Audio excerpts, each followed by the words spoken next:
Translation of Sahih Bukhari, Book 14. Fear Prayer. Volume 2, Book 14, Number 64. Narrated Shu'ab.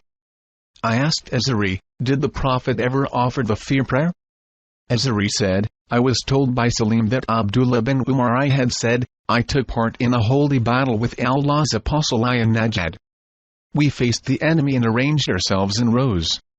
Then Allah's Apostle peace be upon him stood up to lead the prayer and one party stood to pray with him while the other faced the enemy. Allah's Apostle peace be upon him and the former party bowed and performed 2 prostrations. Then that party left and took the place of those who had not prayed.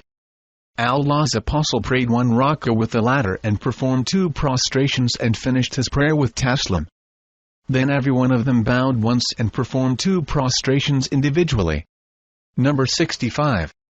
Narrated Nafi. Ibn Umar said something similar to Mujahid's saying, whenever Muslims and non-Muslims stand face to face in battle, the Muslims can pray while standing.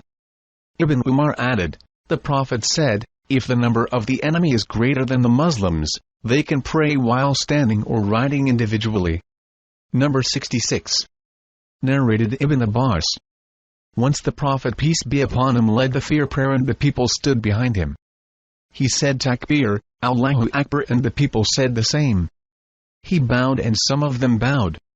Then he prostrated and they also prostrated.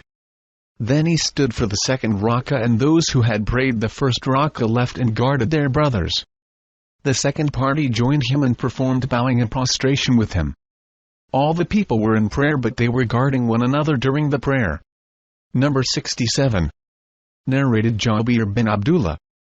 On the day of the Khandak Umar came, cursing the disbelievers of Quraysh and said, O Allah's Apostle! I have not offered the Asr prayer and the sun has set. The Prophet replied, by Allah!